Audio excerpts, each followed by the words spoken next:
I was just sitting there talking for like not very long, but a hot minute, and my mic was muted. Also, wait, it's too dark. Too dark. Good old mic mute, dude. So lots of internet things happen. Please discuss. Okay, chat. Lots of things have actually happened over the weekend. Someone link me everything back to back. Just start linking me random internet news. I'm ready. We demand reaction. It's okay. It did. It did indeed. Sony bought Bungie. Weekend. It's Wednesday. I don't know what days are days anymore. Beardy links this. What is this, Beardy? What is this?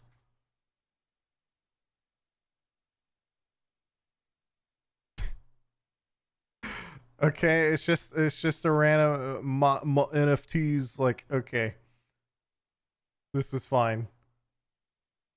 All right, what else we got? A Mootsie linked a clip.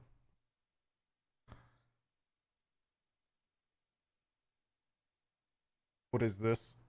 Harb on Seagull. Wait, what do you mean Harb on Seagull? Oh god, now I have to listen to this.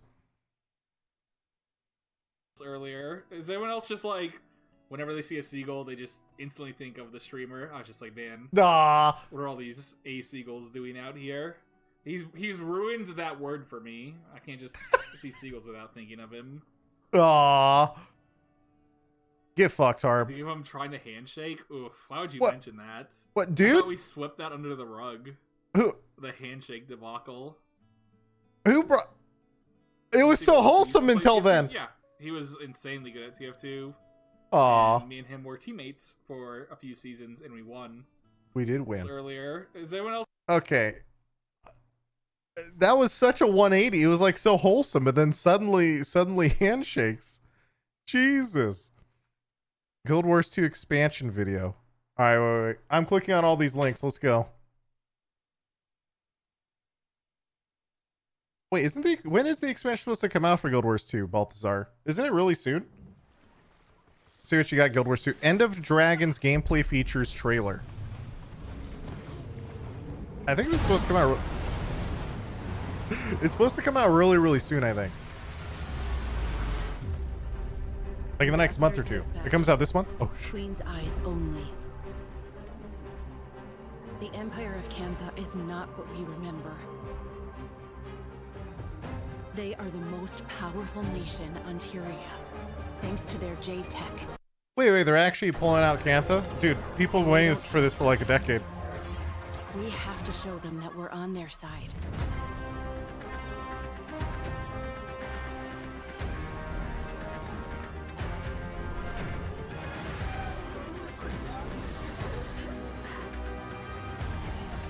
Dynamic ways to travel. They do have the most dynamic ways to travel in Guild Wars. It is very unique. Customize your guild hall.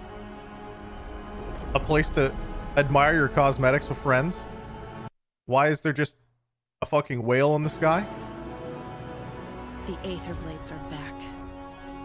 Now they're planning something big in Cantha. Aether If we Blades. don't stop That's a them, long time I've seen that. they'll plunge Tyria into war. That floating whale was a Lost Ark player? Okay. New elite specs. Always a big fan of how Guild Wars does elite specs. It's just essentially new classes every expansion. Built into the current classes, so.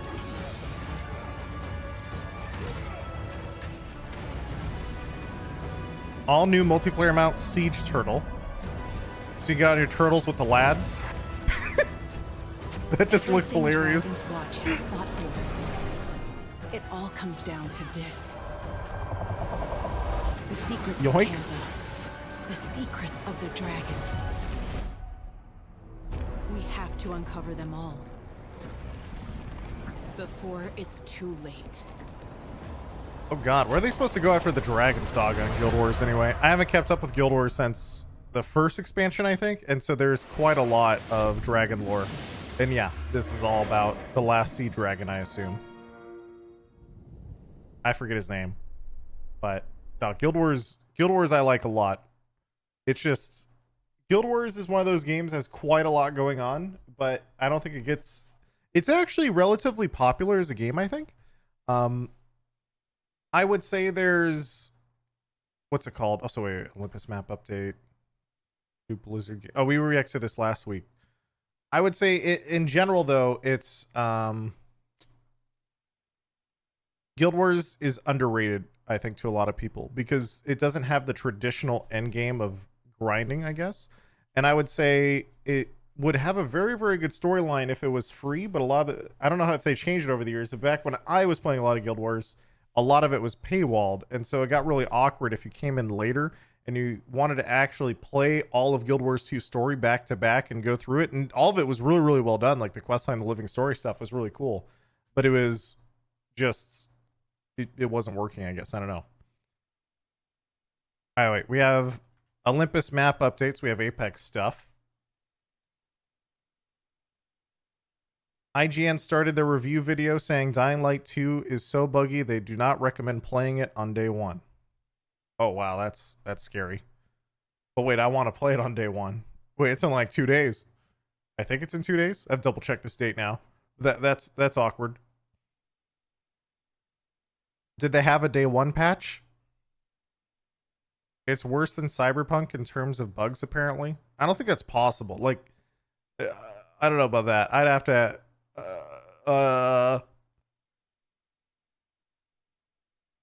There's no way. Okay, wait. Level designer in Apex with another map update on Olympus new season. Now, a lot of this stuff I don't actually know that much about when it comes to Apex because I haven't actually played Apex at a high level to really appreciate all the map changes they do. So I'm probably just going to skim this really fast. Let's see. Identifying our goals.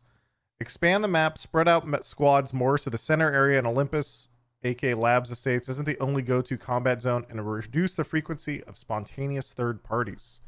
Better rotational options help players get around and out of choke points. New interactive map toy and play spaces to help attract players into new areas, creating fresh experiences on Olympus. All right, so in other words, they want to make everything. I mean, I like the idea of less third. What the fuck? Okay, phase driver is located in the newly expanded south side of the map. This new POI is large with circular flow and open environment on the center device creates various combat. Okay, I mean, considering this is the, I assume before, and then suddenly the after, there's a lot of shit here that's going on. You have two, what, I don't know what anything is here in middle. What the fuck? Dude, Apex does some wild stuff every season. I don't know what they do. Fade driver is all the new routing options inside the map house, connects all surrounding POIs. Okay, so it just routes. The south side of this map was always really kind of barren. Like you'd always just get it and you get a car and go somewhere else. So, oh god, they put a road on the south side of the map just like the others. I think they had this. They had roads like this near the ship. I think maybe it was always there. I don't know. The road was there before. Do I have the different side of the map in my head? I thought the road is the old map. Wait, you're saying I'm looking at it backwards? It's like this is old and this is new? I guess I'm clueless, dude. I haven't played Olympus in so long, or Apex, I mean. I don't know what's new or old anymore. Okay, we're just gonna ignore this. Good luck. New Apex game mode. Yeah, I'll click on this link.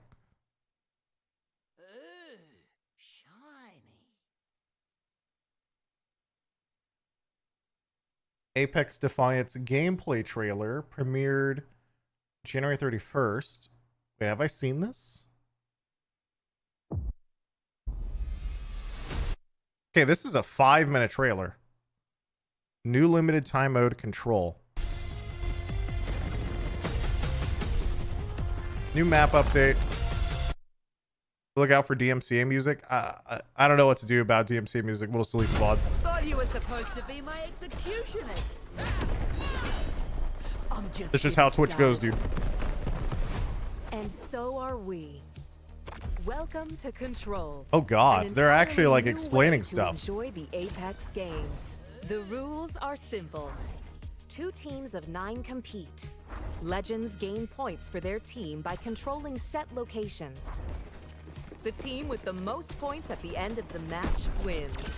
You're lost. Dig it. The brainchild of beloved philanthropist and interstellar genius So 9v9, Silva, this brand new 3-point mode gives the people domination. what they want.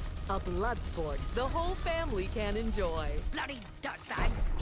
Cheer for your favorite legends as they battle. I'm for always a big control fan of bigger of teams. spectacular locations Reminds me of across old the school Outlands. FPS a little bit. What can I say? I love what I do. The longer they hold on, the more points they earn. Yeah, see us hold the points. From Gibraltar. Right, Why should death be the end of the road?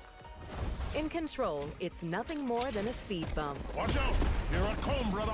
Get back in there, Actual slugger. normal FPS game mode. This is Whether you're weird. discovering miracle cures Let's have fun, friend. or battling enemy legends, teamwork is imperative. With bigger teams than ever before, Follow the tunnel. the legends will have to find new Double ways portal. to get the best out of their squad. Are we back And in if the legend's 2005? performance I don't makes know. the fans happy, we'll make that legend happy with our all-new ratings leader title. Ratings leader. Job seer. Leaderboard. Exquisite. Tune in this season to find out who will take control. Victory is a Oh my god. So what, do people just min-max KD in the 9v9 mode? And now, let's extend a hearty welcome to your new legend. I'm no legend. I mean, I'm not even mad. That actually sounds After a speedy and fair I'm in. trial, war Speedy criminal and Mad fair. Maggie has been humanely sentenced to die in the Apex Games. humanely sentenced to die. But Maggie is no easy prey.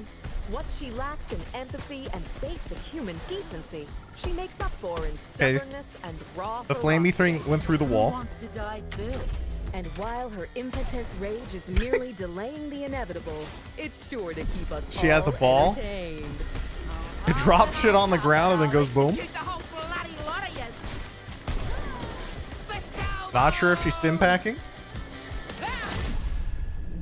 A dastardly sneak attack orchestrated by Mad Maggie has wreaked havoc on Olympus, teleporting objects and buildings across the city. Every season, the map Maggie's must sabotage explode in has some fashion. upended the natural order. The legends will need to adapt quickly to their new surroundings to have any hope of surviving. Of course, there's more to life than just survival. I know what I like, and I know how to get it. I mean, That's why our legends are able to express themselves to their heart's content. This outfit Express could use themselves. some high-caliber Chad, the accessories. most important thing about everything they've talked about Thanks is to the control bold game new mode. leadership, the Apex Games are going to be more exciting. That is definitely than the star ever. of this whole video. We guarantee madness will take control. 3-year anniversary with 3 weeks of rewards. Has it really been 3 years? Oh my god, I'm old. Oh my god. Jeez. It's showtime.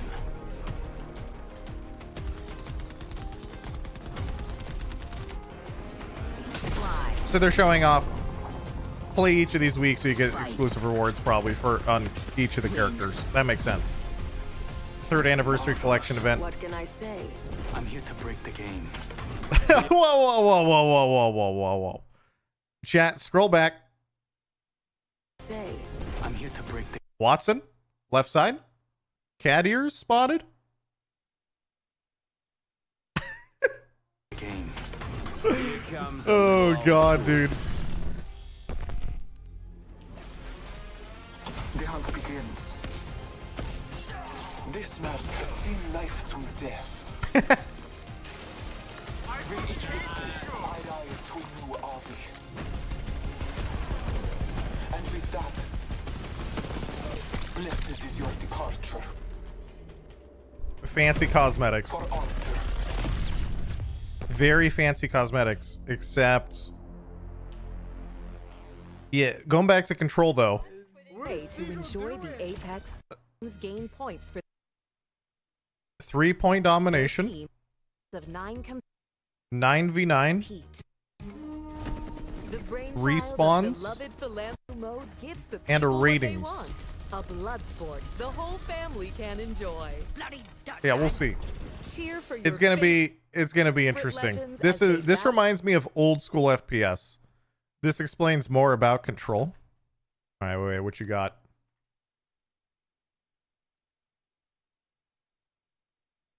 Live, die, rinse, repeat. Oh my god, it just reminds me of old school FPS. This is really weird.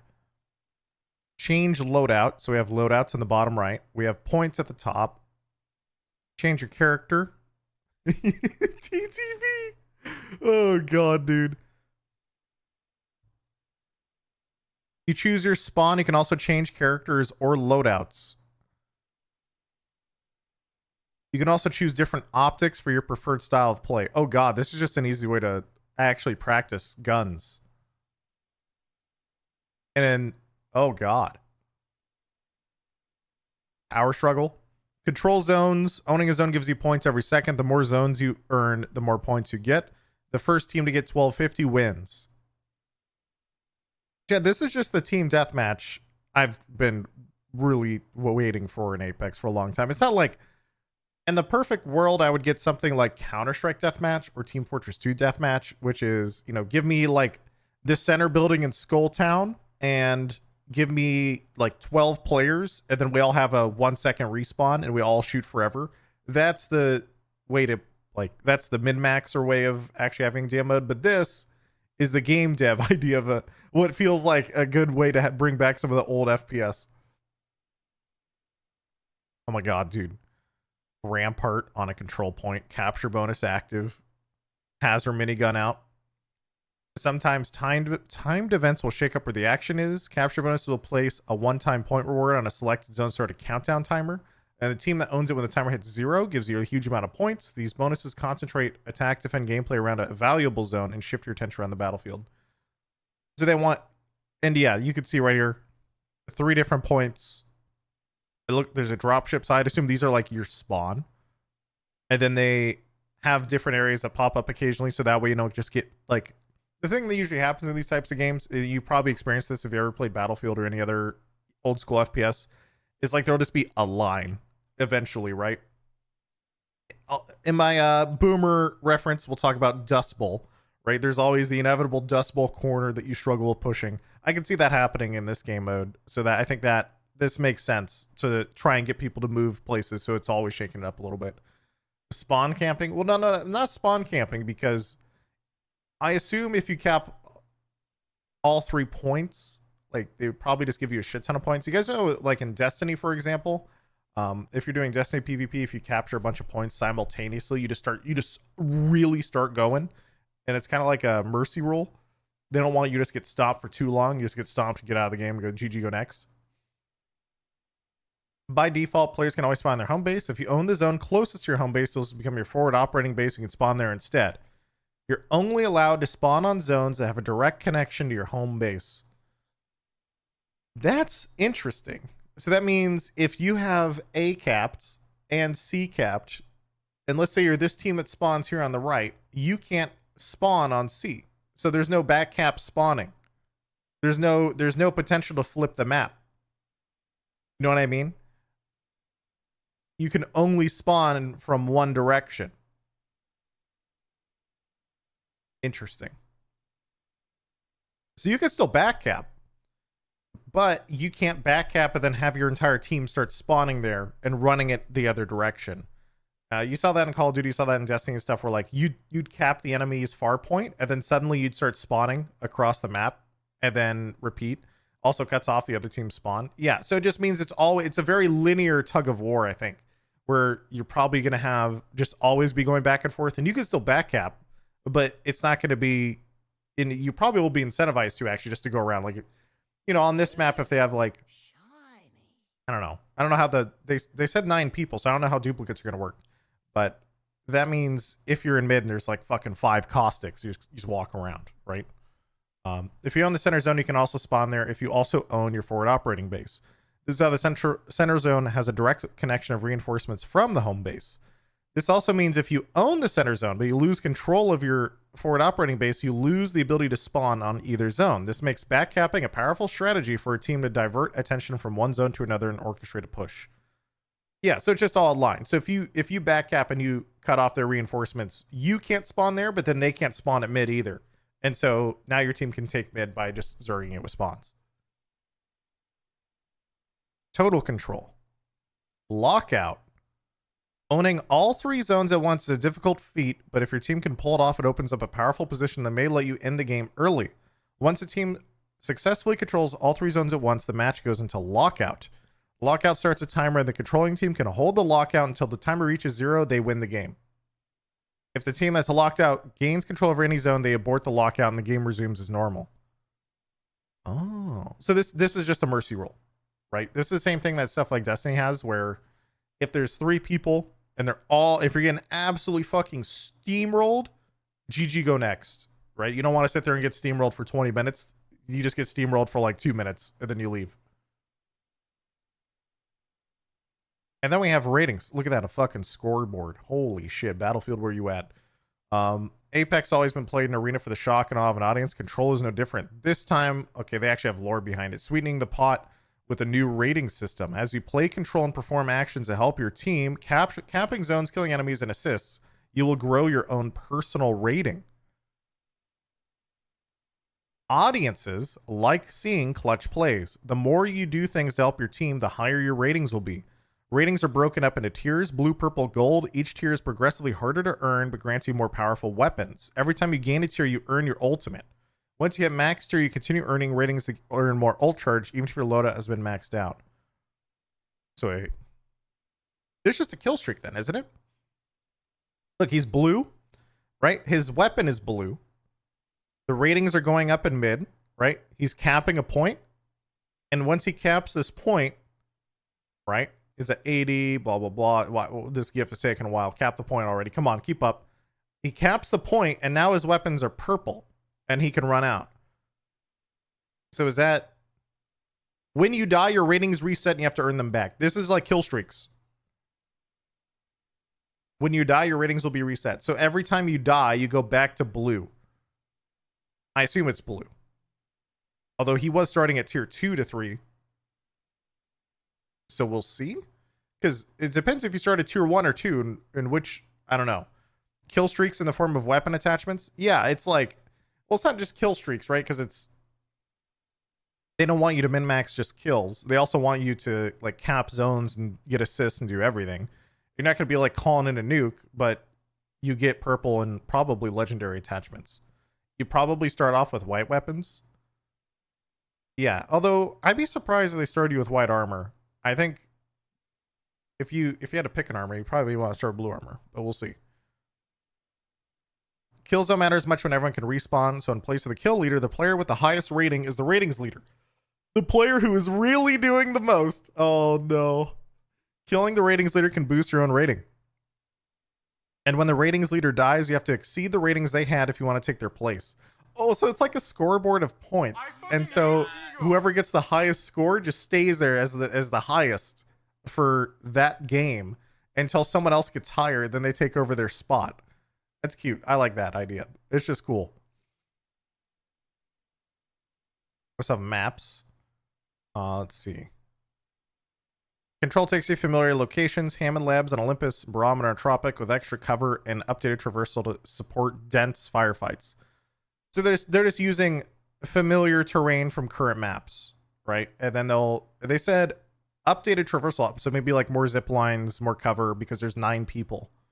We've added plenty of cover and even constructed new zone geometry to keep fights engaging and dynamic. There are new zip lines, skydive launchers, and even tridents to use to your advantage as you careen across the battlefield into your next fight. Tridents? Okay, so there's going to be like a jeep at your base, which you can literally see in this picture, by the way, in the bottom right down here. There's a trident in this corner.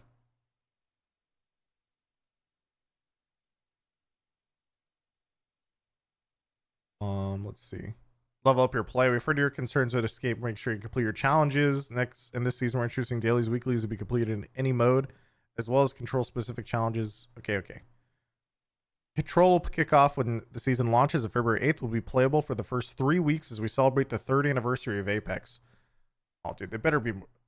Looking at this, I mean, they've done different game modes in Apex in the past, so stuff like arenas, but arenas were much more sort of esportsy would be the word. A little more sweaty, a little more competitive, right? This is much more in my jam, where I log on and all I want to do, if I A lot of the time when I play Apex, dude, I log on and I just want to run around and click heads. This is a lot more. I think it's probably better than Arena. We'll see. But they're just two different entire objectives. So can you create your class or pre-made loadout? I don't know. It kind of looked like these loadouts look like that winter mode. Right? You might be able to pick stuff, but I think it's just going to be like the winter mode where they might just rotate it around.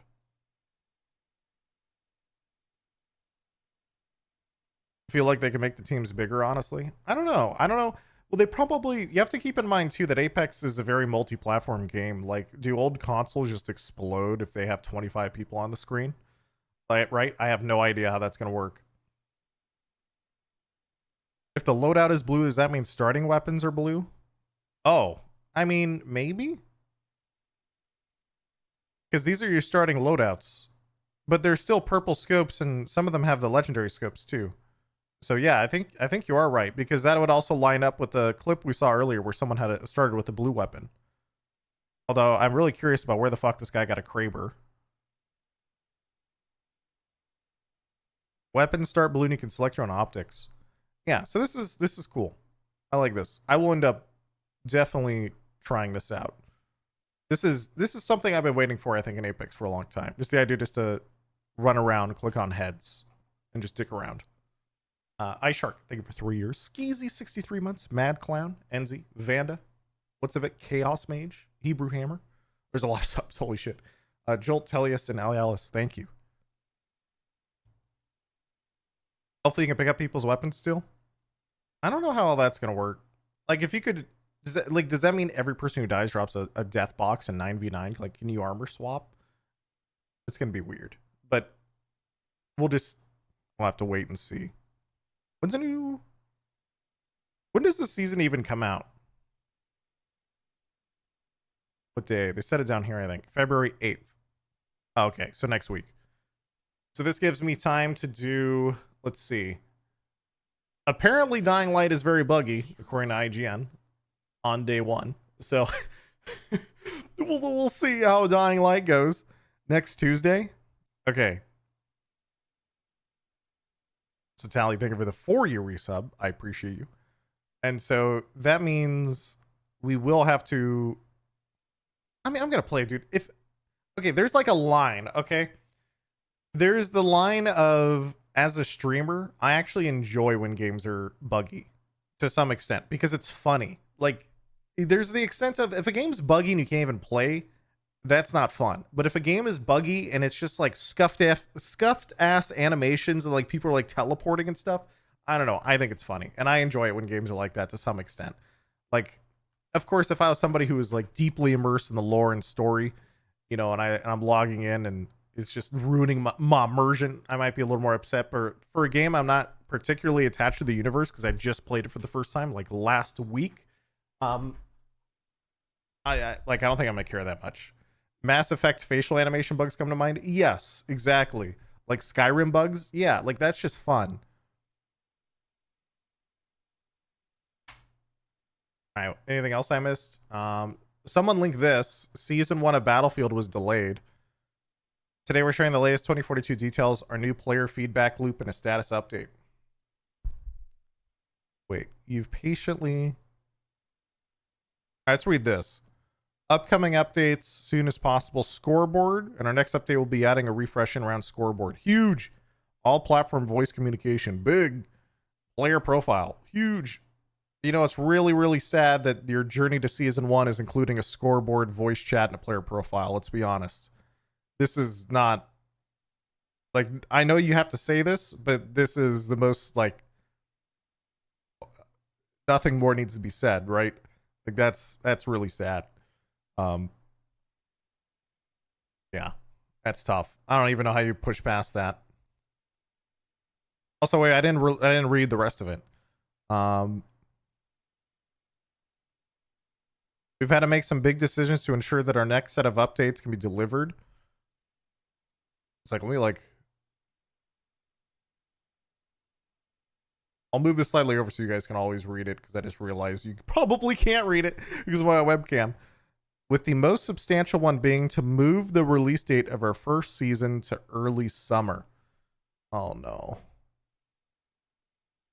Battlefield got kind of fucked by trying to release so early, man. Oh man. When was the official Battlefield release date? Now I want to find it.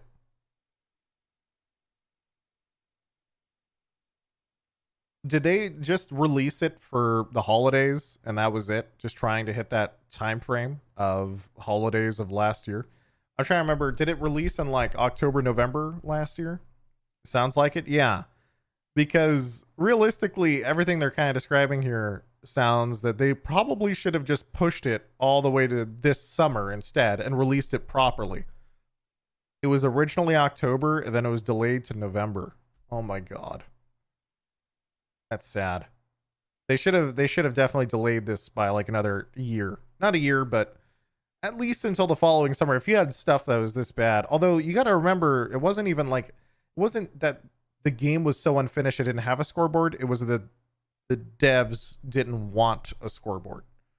Right? Like, I'm sure there are people internally who did, but whoever was making the decisions released without a scoreboard. It's not like adding a scoreboard to the game takes you 6 months type of thing, right? Like, they just didn't want one. Instead, they had the squad scoreboard, if you guys remember, which was you would only be able to determine how good you were based on your squad's performance.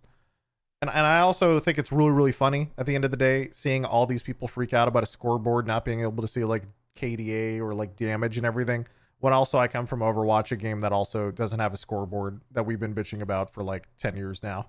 So I'm sitting here and I'm just like, well, yes, but also doesn't matter. Like a scoreboard is one of those things where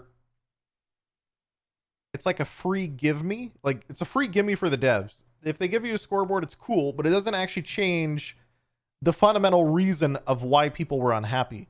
Like if Battlefield was totally good and it didn't have a scoreboard, people wouldn't care. It's just an easy issue just to bitch about because it shows how out of touch the developers are to the player base.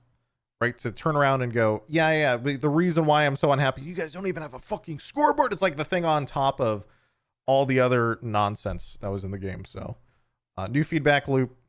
Team has identified several areas we're targeting. We will present specific major focus areas to you along with our current thinking, detailing where we're planning to make changes. Also, they're trying to be more transparent with the game. That's cool. We'll then take the time to observe and listen to the conversations that you have about both the area of concern and proposals for adjustment. Later, hear from us on the top again, but this time your feedback will be factored into our consideration and guide decisions made for improvements. Interesting.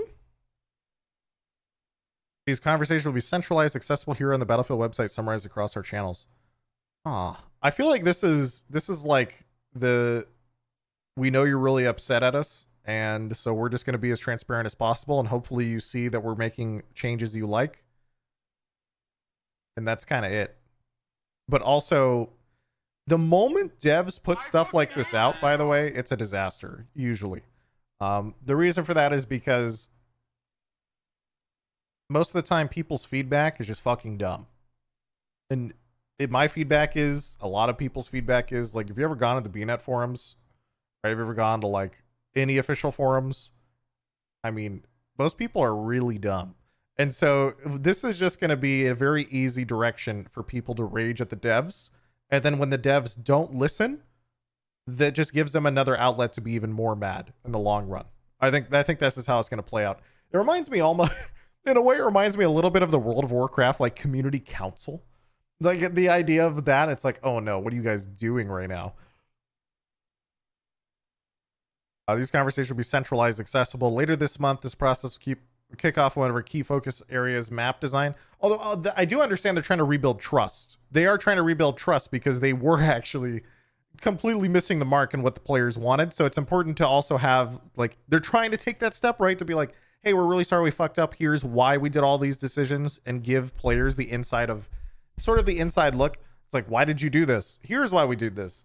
And then that is important, but also in the long run, I do think it almost always ends up into, I guess it's sort of like outrage spaces almost on Reddit and other places where people use it as easy bait to basically bitch at devs all day, and it doesn't really I think it's still good. It's just I think that's what it'll end up as in this community, at least when they're so hostile towards devs anyway. So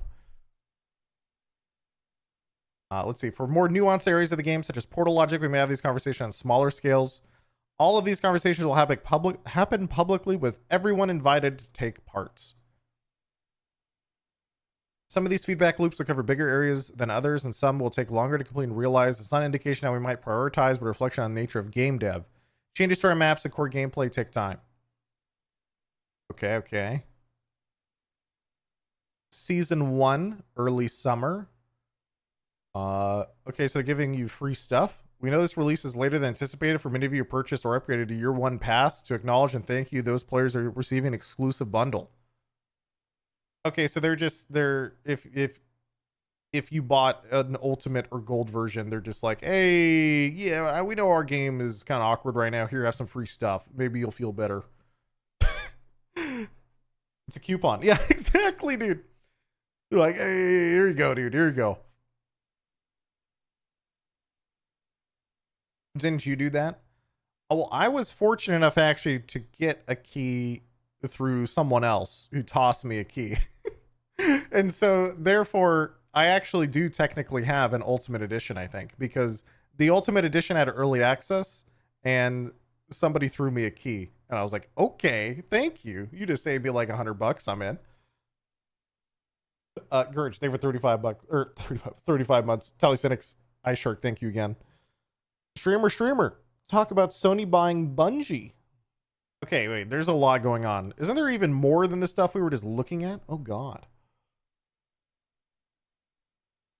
What am I missing?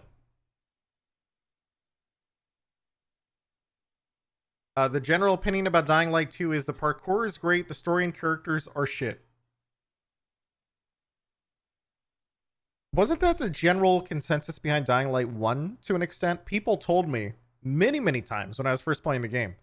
They said, hey, Seagull, you can go play this game and it's cool, but like, don't worry about the story going into Dying Light 2 because one, it's a different story, but also, yeah, it's just weird.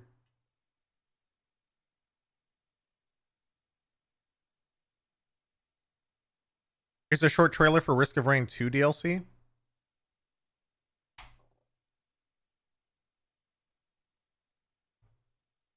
Dying Light 2 also uses de novo. They just announced, which means you'll get a solid 40 FPS. That's unfortunate. I mean, a lot of the DRM stuff, like that in particular, I remember it would tank CPUs. It would actually tank like your general performance. Wait, we have Risk of Rain. What the fuck? Risk of Rain 2 Survivors of the Void official Railgunner showcase trailer.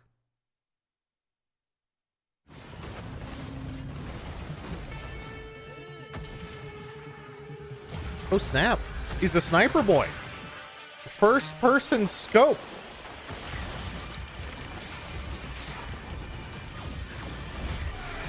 Supercharger, so he has AoE. Concussion device to knock people away, maybe? Oh my god, he can conk jump. Dude, he just flew into it looks like a she left ready to take her shot. Oh snap, I didn't actually get a okay. I'm in. So wait. We have movement, we have AoE, there's like a little pew pew pew pistol, and then she also had giant sniper rifle. That was very short and to the point, Risk of Rain devs. I appreciate you. The solid 1 minute. In and out.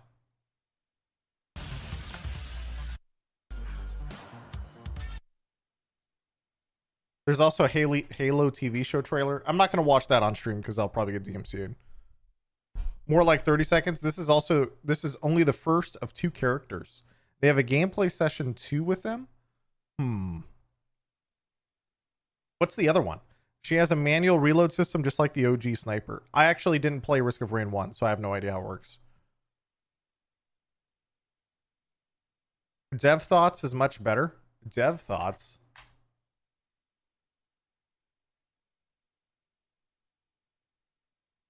Dev Thoughts number 25, Railgunner. All right, wait. I will skim this, but I probably won't watch the whole thing because it's 10 minutes long. Instead, increase your crit strike damage. Wow, they're Each actually shot really using the going. M99 sniper scope activates an active reload bar. Oh, there The it. perfect reload not only allows you to refire your weapon faster, but also makes your next attack have a bonus plus 500% base damage. 500% damage. Once you get into the rhythm of scope, aim, shoot, reload, you can then throw out absurd amounts of damage as the railgunner. Next up, her main non-scoped weapon is the XQR Smart Round System. This I love when weapon mode devs do fires this type of aggressive thing. tracking rounds for 100% damage.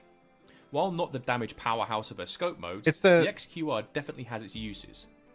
Its fast rate of fire allows you to get valuable item procs like ukulele chain lightning or Yep. ATG missile. Chain lightning, that would be really Also good. allows you And then finish also off does. low health enemies or to soften them up for a sniper. If you're getting zerged by a bunch of low health boys, you just pull out the drawback to this pistol and weapon just is its roll them short and then go range back to and low sniping. base damage. Use it to defend yourself while God, Risk protecting Rain distance music's so between good. you and Okay, your wait. Move forward, move forward. Okay, some of the amazing music Chris has made for the expansion. Dude, what? I just talked about how the music is so good. What the fuck? Only as an excuse to showcase some of the amazing music Chris has made for the expansion, but also to give you a better That's idea so how weird. an early game railgunner plays. Goodbye for now. Oh, they only talked for a few minutes and then they dove into gameplay.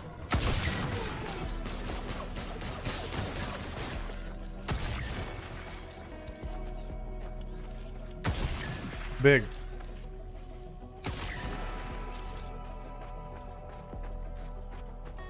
I wonder what difficulty they're playing on. So you actually, the interesting thing about bottom right, by the way, you actually have 2 mine charges.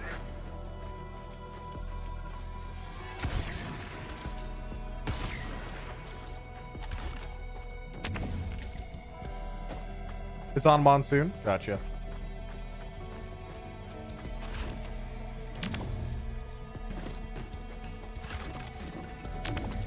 Oh, that's cool. I like that a lot.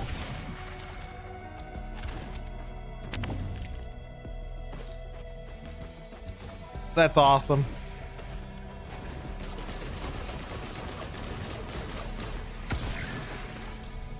I've actually been enjoying roguelike games more often recently.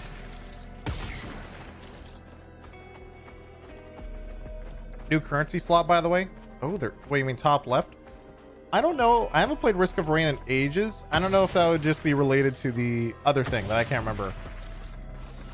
New items too? Damn. Bonus damage to enemies above 90% health. Nodders. Oh, dude, I love that. Because that's probably one of the best items in the game for a sniper character. Wonder when this comes out. And someone said in chat there's actually 2. Let's see. I see if they just said in description. Coming March 1st, 2022. Okay, so you have 1 month. 1 month till this is released. Dude, there's actually so many games and DLCs coming out in the next month. It's actually absurd. So we have Dying Light 2 this week. You have like Lost Ark. Then you have Elden Ring. The new Destiny expansion. And then I guess we're going to have Risk of Rain DLC. It's quite a lot. Speaking of Destiny expansion, by the way, Bungo apparently got bought out by Sony, which is very interesting. Destiny 2 new exotic weapons trailer. Okay, we're just reacting to everything apparently.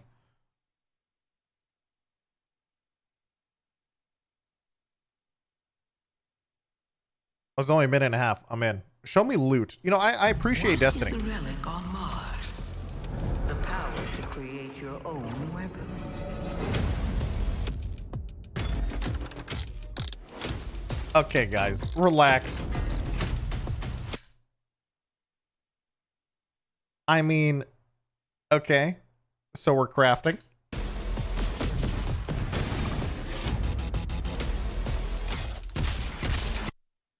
Slug launcher charges full auto missiles. Okay, this is like, dude, that almost looks like a. Chad, this almost looks like a Borderlands weapon. They're getting a little wild out here. Parasite, worm launcher, increasing damage.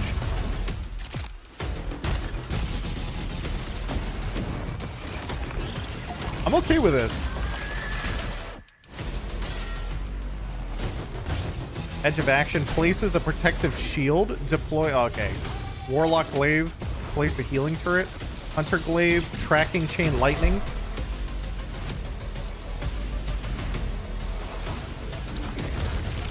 Stasis wall now replaces your barricade. Oh god. There's that, dude, it's actually going so fast to show every exotic. There's no way I'm gonna actually get all this.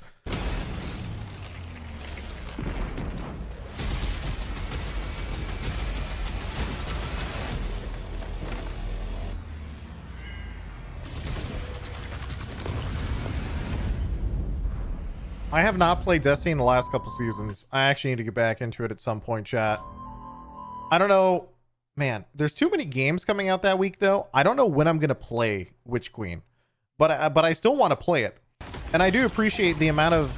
Like, you know, it's only a minute and a half trailer, but they actually do show off a huge amount of shit for the hardcore player base. Right? The immediate, like, hey, here's the glaive. Here's what it does. It places a shield as a Titan. It's like, okay, you deploy a healing turret as a Warlock. And then you go over here and it's like, yo, chain lightning if you're a hunter. And then they're showing the individual class-based ones. Like, hey, here's a chest for Titan. Instead of having a wall, now you have a fucking stasis wall, because why not? Here's another one. Additional cold snap, enhanced seeking. I'm pretty sure this just gave PTSD to the 5 Destiny players in chat who played and continue to play PvP Destiny on launch. Okay, there's a lot of shit here, but yeah. There's a lot of shit here.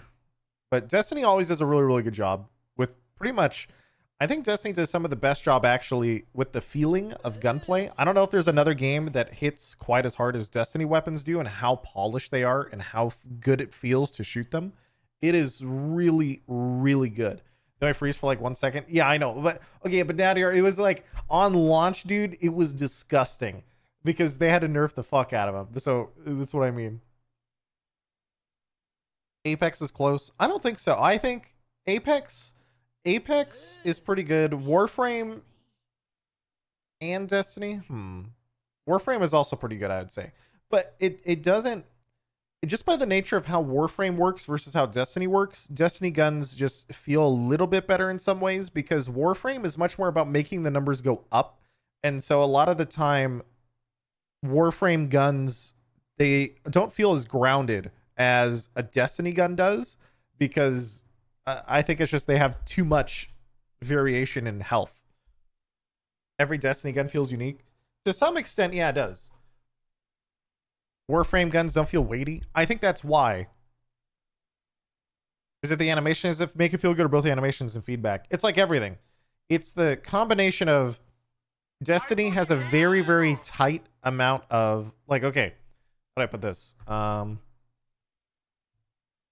This is a conversation we've actually had on stream quite a few times. So if you guys go look at a game like Division, right? And Division had a lot of complaints around bullet sponges. And that's because how Division tuned their like enemy health was the game was a complete slog until you got really, really geared. And then when you got really, really geared, you steamrolled everything. How Destiny does it is it's a little bit tighter, so that way you're always more strong. And so I think the only exception to that is Grandmaster Nightfalls. I think it's the only place where there is anything that would ever be considered a bullet sponge in Destiny. And otherwise, every single place is very, very... Like, the time to kill is also very, very tight. And so when you're comparing it to other games, I don't know. It's just weird. This is very weird. Also, Nick, Aluminium, Plato, Bad Mercy, Flashy, Spartan with the 5 gifted earlier. Kmore, thank you. I appreciate you, Spartan.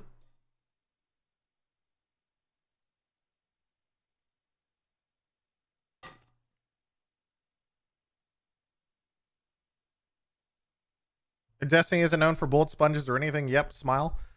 If you really think that Destiny has a large amount of bullet sponges, then you haven't played a game that has actual bullet sponges. It's just not true. There's also a new trailer gameplay of Tiny Tina Wonderlands. Ooh. Oh god, when does Wonderlands come out? Oh god, what? Why is everything coming out this year? Division 2 raid was awful, or you play Destiny with double primary. Even if you play Destiny double primary, okay, you're probably right if you were newer. But if you had like an exotic primary, those shred basically everything. Because COVID fucked all the scheduling. Yeah, probably true. I think a lot of people probably delayed. You're probably right. Wonderlands is March 25th. Oh, okay. So Borderlands was smart, and they're like, hey, you guys all wait 1 month after the expansion drop, and then right as you need to come out with more content or people are finishing up the content, how about we just all come into play some Borderlands? I'm down with that.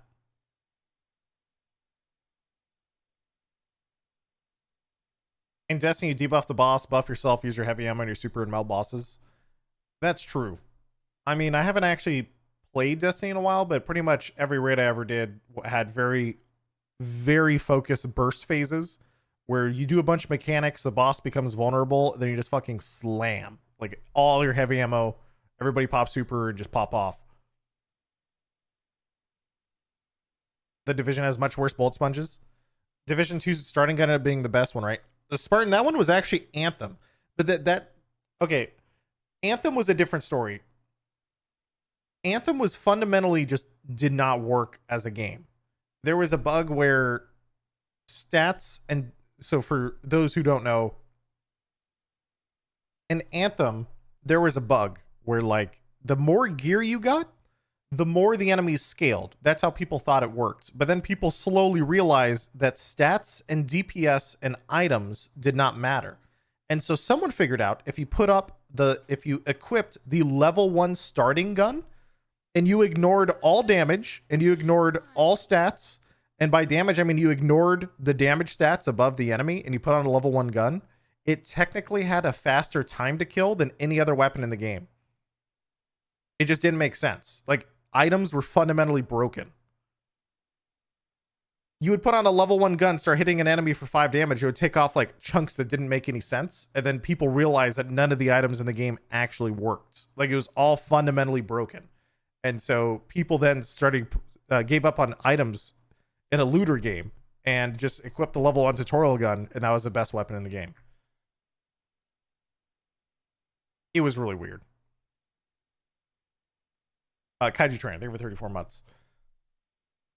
But I mean, I feel bad for the Anthem devs because it's just very obvious the game was in development hell and it was released unfinished, and that was it, right? There's nothing more needs to even really be said about it. It's just kind of sad that it looked like it had a really cool idea and IP. You're your space mech flying around having a good time, and then feels bad, man. Actually, Avengers was similar.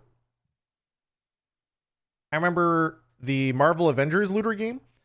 That was also extremely well done in certain ways. For those who don't actually know, combat in the Marvel Avengers looter game was really good. And the reason it was so good was because the person who made God of War's combat also made Marvel Avengers combat. Which was why some of the characters had insane fucking combos. Like, they was really, really well done.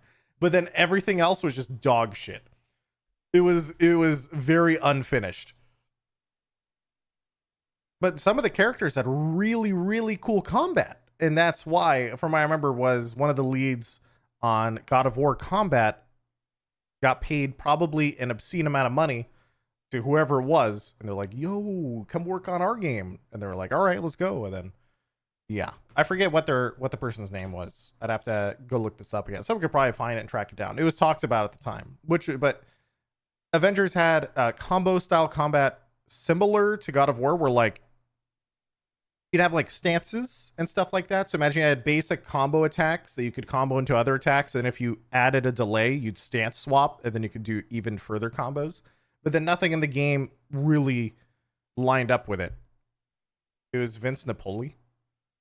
Okay, I have no idea. Godfall Studio is working on a co-op action shooter. Godfall was another weird one. I don't know what to think about Godfall, actually. I played it, but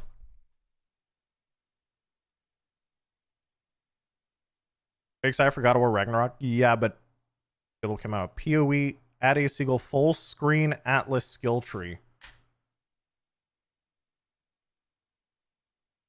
This is just the most Path of Exile thing ever. It really is.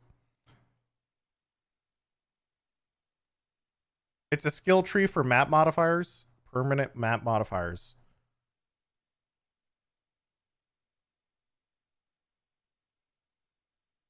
Okay, so unique bosses have an extra chance to drop Elder Shaper maps. Okay, go over here. What's this one? Modifiers have an additional use. Oh, God. 1% chance to drop additional map currency. Breach bosses have 8% chance to drop a breach stone. Okay, so you can just target your skills to whatever you want to farm in your maps, huh? How would you... I mean, this almost feels almost punishing then. How would you respec it if you had to? Actually, they probably just use the same thing, right? Orbs of Regret. No more watchstones. Yeah, there's a lot of turbo nerds in chat who are probably like chat. Path of Exile has two different types of people, you know. And if you're chat, if seeing a skill tree like this doesn't make you go pog, Path of Exile is not for you. That's just, I think that's just how these games work. But also, not necessarily, right? It makes me go Monka W. Yeah, but the other side of things is the Path of Exile skill trees feel like they're designed to scare you. But how 99% of people actually play the game is they just wait until their local Path of Exile turbo nerd, like Mathel or Ziz or Doogie or whoever, they end up like putting out videos and then just copy them. And that's it. But the whole thing is designed to look spooky and scary. So it just depends. Gamers have been growing dumber, feels dank, man. I just follow skill guides and run around one-shotting stuff. Feels good. Or everything feels good. Yeah, true. You only get a percentage of the nodes too? Yeah. But not mentioning Quinn. Well, isn't that because Quinn would be dead already? No, I'm just kidding. Poor Quinn. It's fine. But there's a lot. Quinn is actually very, very good at ARPGs when he's not in his Pepega mode, and that comes and goes. I do like to watch a lot of Quinn. I've been watching Quinn play League of Legends, and that has been an experience. It's been quite the experience for sure. That's a ride. Oh yeah, dude. It's been a ride. It's been a fucking ride. I have no idea, dude. Jesus Christ. Have you heard of Not for Broadcast, kind of like Papers, Please? We were working at a TV station in 1984. What? No, that sounds hilarious. The DAT mods? Remember? I mean, I was just going through like the biggest ones I could think of off the top of my head, but I think DAT mods has been mostly playing Lost Ark lately, getting prepped for Lost Ark release. I'm trying to think. I was watching him just this week. A lot of those PoE guys have been just getting ready for Lost Ark in the meantime. There's going to be, Lost Ark's going to be massive. It's going to be really, really interesting. Also, wait. We've been hanging out talking about all sorts of stuff, but it might be finally time to potentially click on a video game. Is Dying Light 2 on your list? Yes. Also, wait. Is this Bungie thing the sale? Oh yeah, Bungie has limitless potential to unite friends around the world. We found a partner in PlayStation, shares our dream, blah, blah, blah. So I guess this is like the last minor thing. It's not really that minor. PlayStation bought Bungie for like $3.5 billion or something along those lines. I have to go look it up again. I think it's like $3.5 billion. And so we're seeing the slow consolidation of a lot of video game companies. I think there have been more high profile acquisitions like this one in the last month than I can remember in like the past year. I can't really think of this happening quite as often in the previous years. I think we saw, so this year, obviously Activision Blizzard getting bought out was massive. And then you have PlayStation buying Bungie, but then 2K bought somebody, I can't remember right now. It was like 3 weeks ago. And it was also for 15 billion or something like that. They bought Zynga? Holy shit. Okay. I didn't know it was that. So it feels like a lot of these companies, I mean, Bungie in this position actually makes quite a lot of sense. Bungie makes a ton of sense, I think, here. if you think about what Bungie is working on, they've said previously that they have I think it's multiple unannounced games. There's at least one because people on Bungie tweet and they have working senior game designer on unannounced game at Bungie. So we know they're working on other IPs. And I think it was the director of Destiny, aka Joe. He came out and said something along the lines of like, what was it? He retweeted something that said something along the lines of, let's see if I can find it. Who is Joe? Stop. Joe is a memer. We respect Joe.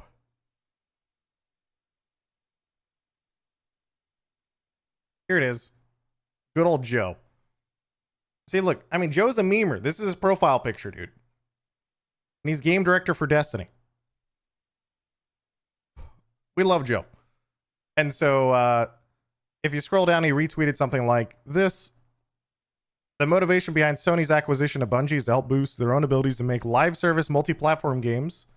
And then equally, Sony unlocks potential blah, blah, blah, blah, blah. But the whole boost their abilities to make live service multi-platform games, to me, it feels pretty strong that if Bungie was working on other games behind the scenes, they want to make sure they have the money to make that shit happen.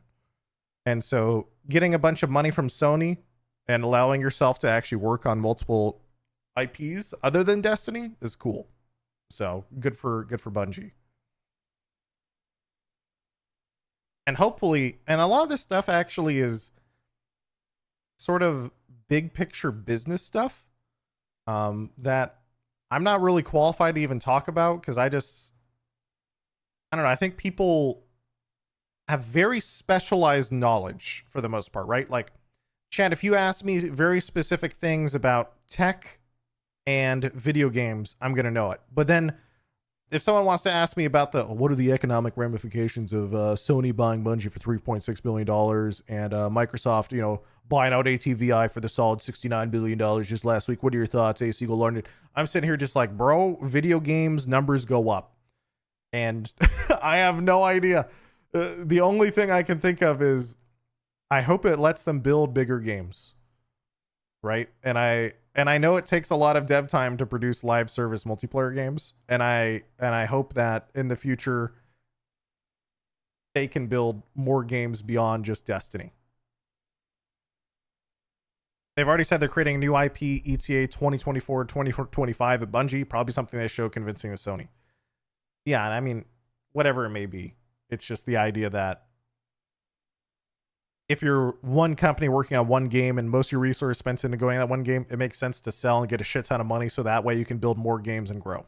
I don't know. Numbers go up, but business format, I guess. What else have I missed? Anything else?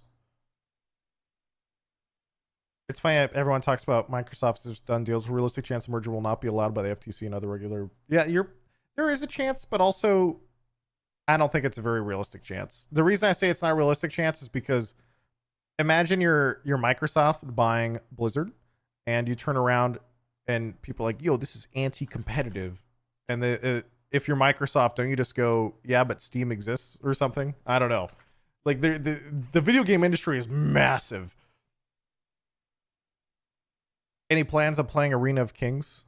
Pooks works on that game. It's very much a WoW Arena game. I don't think I'm going to play it on stream anytime soon. But it is very, very cool. SEO talked about the dev hour yet. Stop. Just stop. You can't fool me. I've already been fooled by this. You can't do it another time.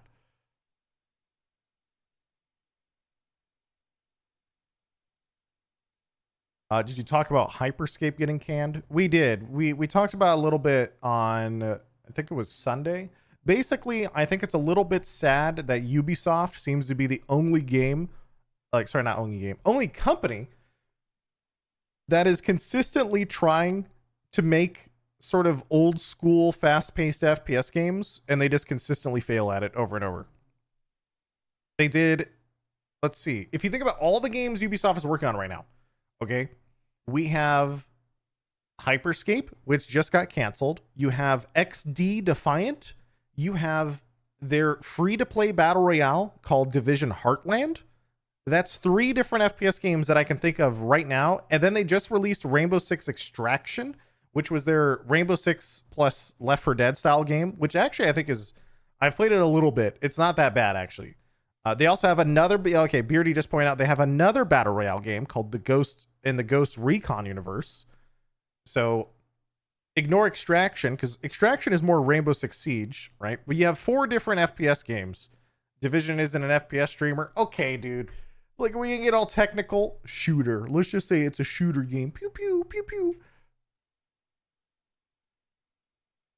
What else? I mean, is that it? It's 4 different big video games, right? And Ubisoft is the company that's actually trying, and they keep releasing all these FPS games that on paper I'm interested in. Also, hi Evie. That they'll come in and be like, hey, Hyperscape, we have this BR, it's high mobility, highly skill based, you interested? And then you walk in, you realize this game's going to be dead in like a week or 2, which it was, and now it's canceled. And you're like, well, I'm happy that you people are trying these things, but also, what the fuck are you doing? This is insane. So I feel like Ubi devs are stuck in the past. It's not even that they're stuck in the past. Chat, if Ubisoft devs were stuck in the past in a business sense like that, they would never even try to make that type of game. They would abandon that immediately. They would not.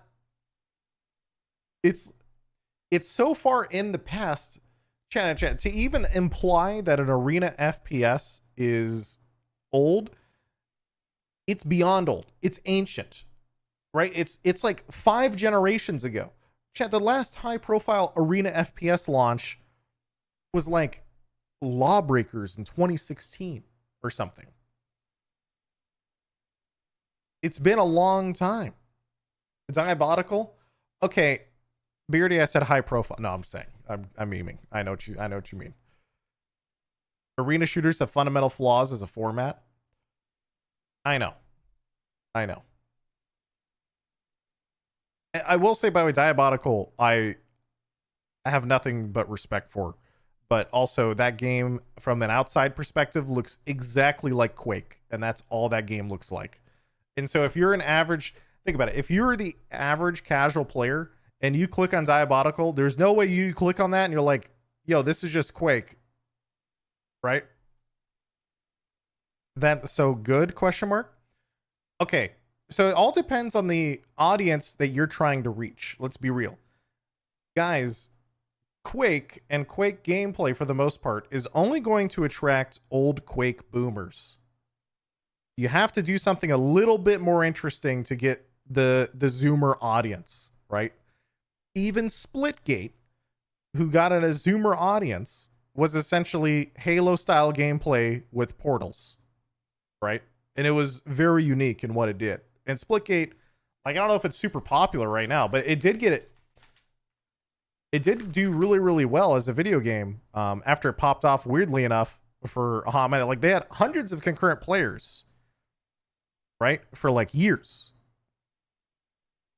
And then boom, 36K, because it went viral and people liked it. Now they're down to like 1,800. So I don't know. I hope they do well. But yeah. I'm just trying to say that, like, I think that, even getting the big boom of players here, hitting 60,000 current players and rolling in, I hope, Splitgate made their money. I hope off that. It was after Halo Infinite got delayed, I think. Yeah, I think it went popular. I think it went actually hard on TikTok, weirdly enough. Try to remember. 1,800 players is not bad, though. It all depends on how big of a fish you want to fry. I guess that's how I'll put it, dude. Like, how big of a game you want.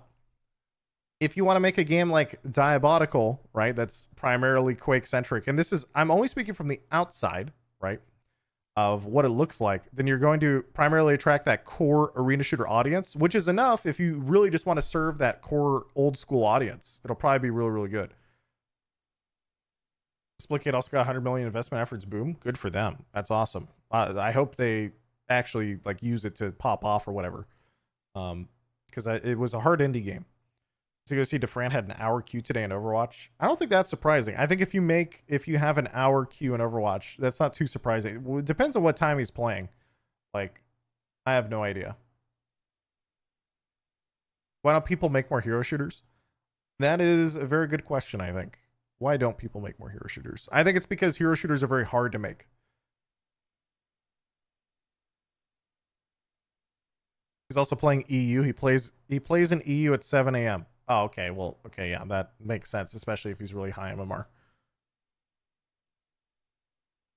Because of balancing? Well, I think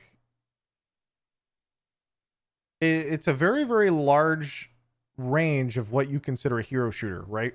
A hero shooter is Team Fortress 2. A hero shooter is also Apex Legends. A hero shooter is also Overwatch.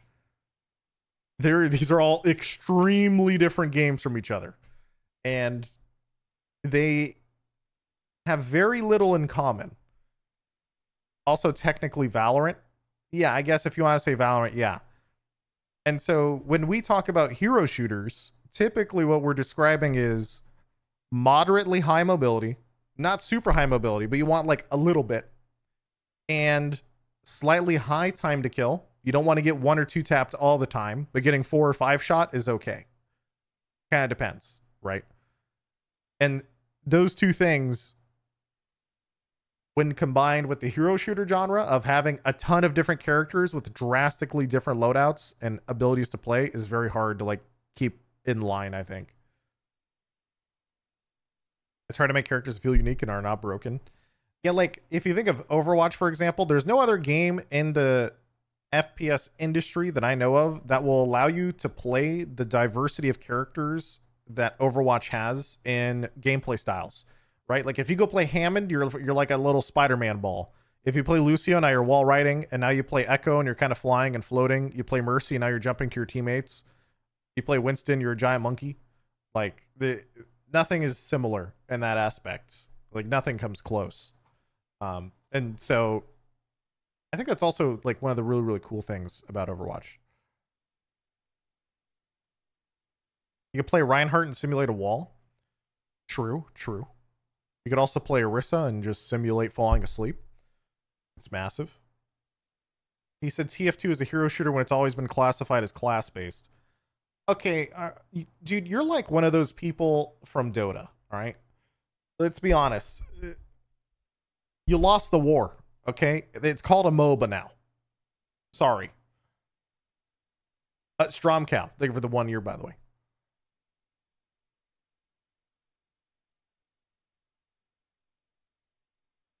Actually, streamer.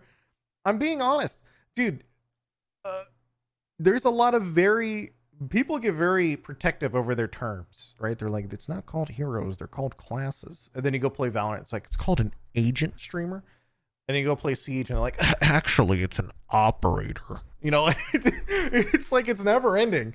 And then in League of Legends, they're like, it's not a hero. I'm a champion. You know, and it's like, okay, dude. You go to Apex and they're like, hold up. Stop right there. I'm actually a legend. Like, realistically, they're all just called classes internally in my mind. But no, I'm just wondering, some people make distinction. I was wondering if there's a difference. Oh, you're actually being... Okay, I thought you were just like memeing at first. Or being a silly old boomer troll. I don't think there's any difference between class and hero-based. Hero and class shooters, it's the same type of thing. That's all.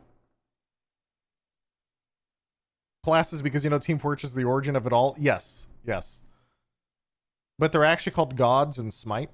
True. And I think Smite actually still has those ridiculous cross-game promotions. Like, didn't they have like avatar shit in their game, and now they have even more? So Battlefield is a hero shooter?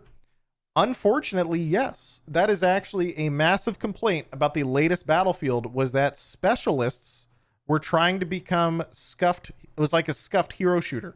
And people on the Battlefield scene were like, what the fuck is this? We used to have classes. Like, now you just see Angel does it again as he just like runs down mid and feeds. Like, it doesn't make sense. That's the only voice line I remember, by the way. And I hope someone out there appreciated that. Don't be sad. Yeah, that was the other one. Don't be sad.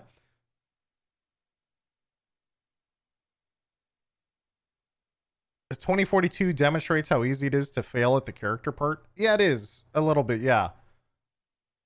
I think it's because, I mean, yeah, Smite just did a Transformers promotion. Bro, what? Can I go play like Optimus Prime and fucking Smite? That's wild. Go look it up. Yes. Wait, you actually can? I'm not even mad. That's hilarious. Good for them. That's just awesome. You talked about it. They're winning. It looks so bad. Dude, that I don't know why. Who comes up with that idea? They added Optimus Prime, Megatron, and Starscream. What, they're all characters in Smite, just run around. That's cool. You know what? You know, Smite, you do you. Just get everything. You know what they should add to Smite? Mario. They're just skins. Fuck, dude. I was hoping they're actual characters. Scar, thank you for the 4 months. Dude, I was actually hoping they were characters. Fuck. That would have been so funny. As if Nintendo would ever allow it. Dude, you just running. You're like in Smite, and for those who don't know, Smite's a MOBA. You're like running by the jungle, and all you hear is woohoo! And just like fucking get fucking Goomba stomped, just ganked. He's sick.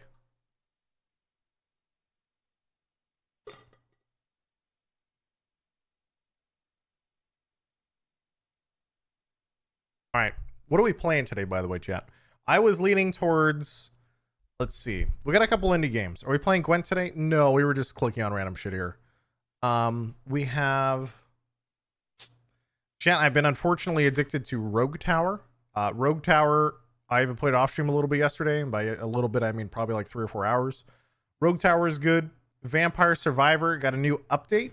I have not played the new update, but I mean, I kind of did because Vampire Survivor... I bet you do, Spartan.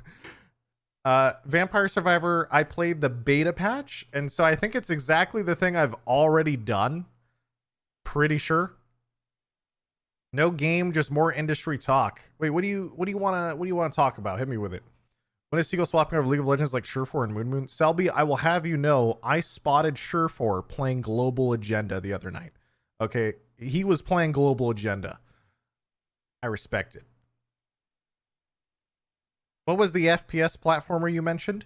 Oh, there was a very hardcore FPS platformer called Stick It. Before we go into anything, I actually want to promote this random indie game. This game is really, really, really cool. It is very hardcore, very brutal, and I think like one person made it, and I hope it gets popular someday.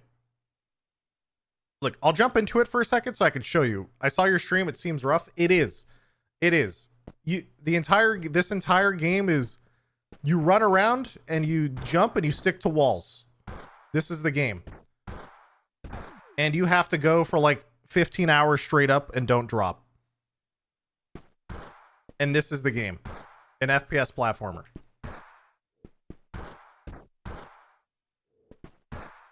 And it is actually brutally hard. And it has mechanics like if you go faster, you get more momentum. Right? So, anyway, I'm not going to go too hardcore because I played it for a couple hours and I would say it had a speedrunning section. Like the developer of the game enjoyed speedrunners, so he put in a segment tracker and a timer built into the game, right? That all the speedrunners use. And after 2 hours, I only got, I believe, to the start of the 3rd section.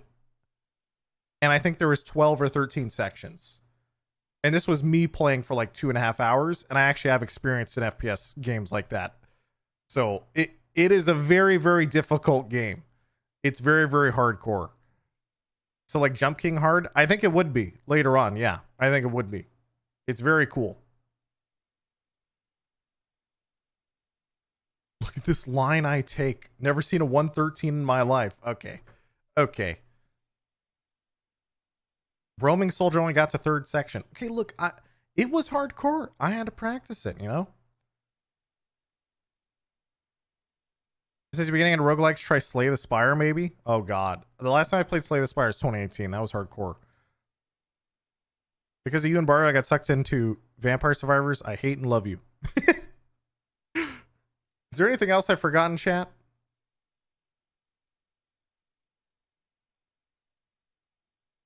Did you talk about the big news? Pet sounds can now be toggled off in balloons. That's actually really, really nice. That's huge.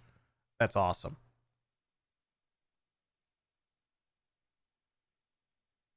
I think I might try Rogue Tower for a hot minute. See how it goes. Cross faction raids and WoW. Oh yeah. There were big WoW announcements. Weirdly enough, God, how do I? Does anyone even care about WoW here? I'm gonna be honest, chat. I play World of Warcraft on a decent amount of time. Like I play retail. I still rate it and stuff. They announced that the first thing they announced was, well, this is the second thing technically, not anymore.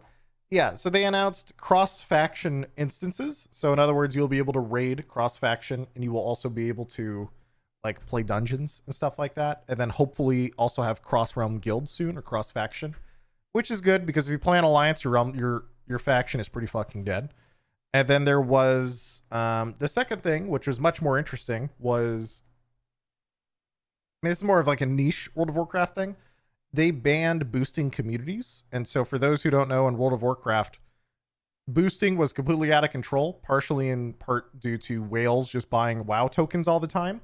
And so if you ever logged into the main cities and trade chat, you would constantly see random Discord communities that would be just advertising to sell boosts. And there would just be like infinite whales signing up. And these Discord communities would inevitably, every single time, without fail, these Discord communities would get so large and the owners would have so much gold that they would all start doing real money trading.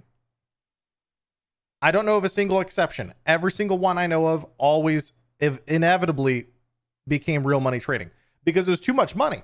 Like imagine you have so much gold and so it's like, here's the progression. You start up a Discord community, you start boosting. You want to scale your boosting community, right? So what do?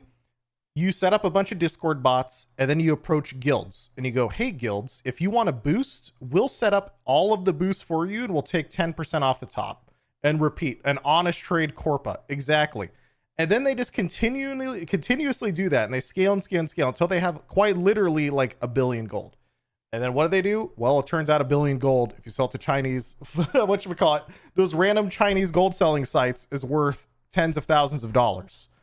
And what do you know? Now you have real money. And it's like, dude, all of them. There's so many of these communities got banned over the years for that. Corpa perfect. Yes. And so that was like the natural progression of a lot of those boosting communities. And so anyway, Blizzard banned them, which is interesting. During one of the Race the World First method, borrowed 100 million gold and paid it back with real money. Yes. But I mean, it's cool that they're finally banning those boosts, and WoW tokens ruined a lot of it. But it's a really complicated problem because the core issue too is, I mean, yeah, it's definitely will help reduce the amount that you see in the game. What kind of boosting, power leveling, or what? The equivalent would be like, it just had such like a massive effect on the rest of the video game.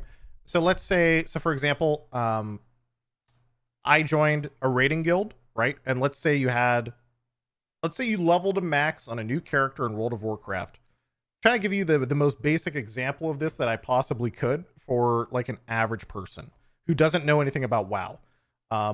Let's say you leveled a new character into WoW and you did all the quests and everything. You get to max with like, I don't know, 50k maybe, 50k gold, right? A random mythic guild raider who sells a mythic carry once per week as a part of their normal guild, a normal raid, probably makes like 400k gold a week just raiding for fun because of people in whales and buying tokens. Like it just like absolutely demolishes all normal income in the video game. More? Yeah, it is more, but I'll you know, it's per person is what I like. Yeah, it's a very complicated topic to talk about, but yeah. Anyway, it has knockoff effects like all the way down. A mythic carry costs 5 million. No, guys. I know how much it costs because I'm the person who also does it. I'm saying that each person in the raid who's doing the boost gets paid like 400 to 500k. All right, I'm clicking on Rogue Tower. Flexing? It's not flexing. That's just how chat. Basically, if you play, Seagulls are part of the problem. If you ever play a game like World of Warcraft, for example, and you inevitably want to raid in retail WoW, the vast majority of guilds after a certain point all boost, because there's nothing more time efficient to make the gold necessary to be competitive every tier. And it's like a core issue in World of Warcraft that they make too much stuff in their game cost too much gold, and so they all feel obligated to do it. And this expansion is one of the worst in that category. But yeah, raid materials are expensive. Yeah, there's like consumables and there's all this other stuff, and so it's weird.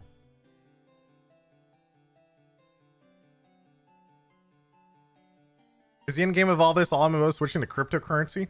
Okay, Dave. Oh God.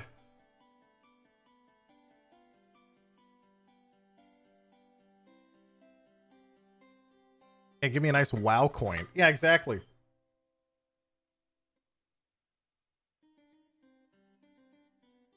Garrisons also create insane amounts of free gold in the economy. Blizzard fuck themselves. That's true actually too. I mean, you probably have if you play during WoD on a few different characters, you probably have multiple gold cap characters. This is all like prime WoW talk that I actually don't care to keep talking about. Let's be honest. If you ever play retail WoW, you already know most of the stuff happening in retail WoW. And all of the people I personally know, if they don't play retail WoW, they either play TBC Classic or Final Fantasy.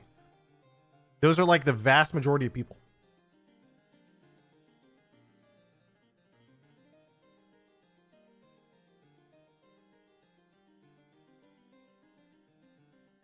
Playing a stream Elden Ring? Yes, I do. I want to play Elden Ring. I'm in. It's about to be a lot of Lost Ark players. True. I did not Defiance. I did not.